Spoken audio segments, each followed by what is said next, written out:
Whoa, how to kill an early season buck, guys. But wait, first you must subscribe, you must like, and you must comment to win the coolest trail camera of all time, the Tactacam Reveal. Do it. How to kill an early season buck.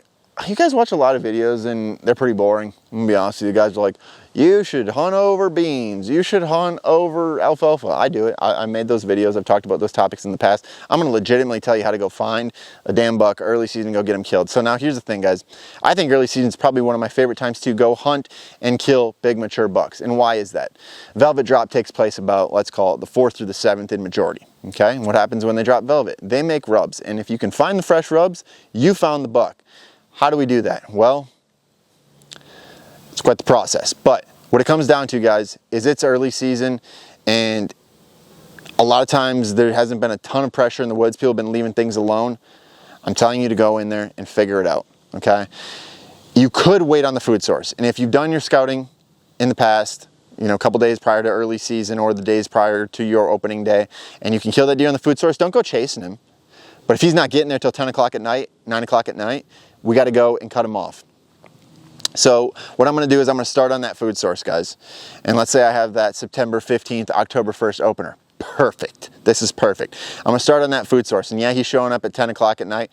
I'm probably going to go take my e-bike, my ATV, my UTV, or maybe even walk around those fields, those areas, those congregated areas in which deer are spending time and feeding in. And I'm going to look for exit trails leaving. And you probably know some bedding areas if you know these areas, or you've looked at a topographical map and you say, oh, that's a beautiful ridge point, leeward ridge over there. Wind could come over their back, and it makes sense and whatever. And so you can kind of make sense of where these deer might be going. And now when you find that on the field, I want you to find the trails that have rubs. And eventually, if you find the trail with the right rubs, and let's say that you know that you got a big buck out there, and maybe you don't. Maybe you've never ran a trail camera, but maybe you did. So if you ran the trail camera, you know he's there, great. If you just know it's a good area and you're hoping to find a big buck because you're in season scouting for your first hunt of this year, this works too. Walk those fields. And now when you find the trails in which the rubs, or maybe even the scrapes or the licking branches, the small details, you might not see the ground pawed up yet, but you see those things, guys, start taking those trails back. Look on your map and say, there's a ridge point up here. There's a higher elevation point where you'd have a vantage point. He could be back here. And you start walking and you find rubs. And you find rubs, and you find rubs, guys, and eventually you start paying attention to those rubs, and they're double-sided rubs.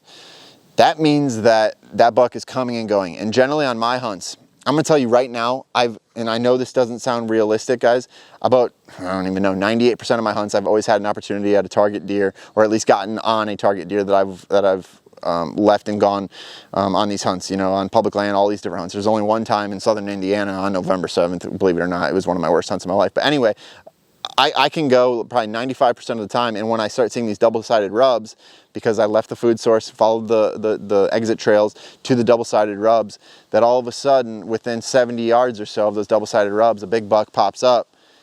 Those double-sided rubs means that where all those trails start to congregate and condense down to one area, we're getting close to the nest, we're getting close to the bedding area, and that's where those deer start jumping up and getting out of there. So it's one of those things, guys, where if you're just sitting out on the fringes, you probably never learn this, you probably just educated deer.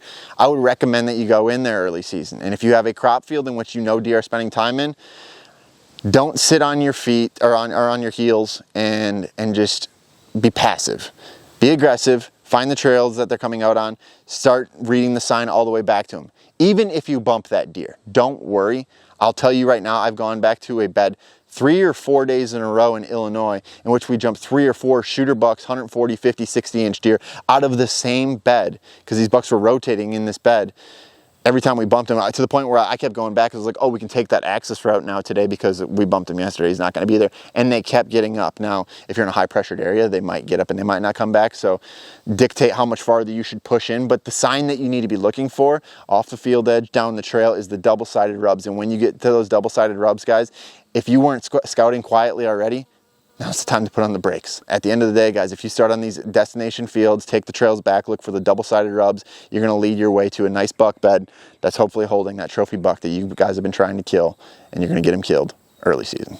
That's how I do it.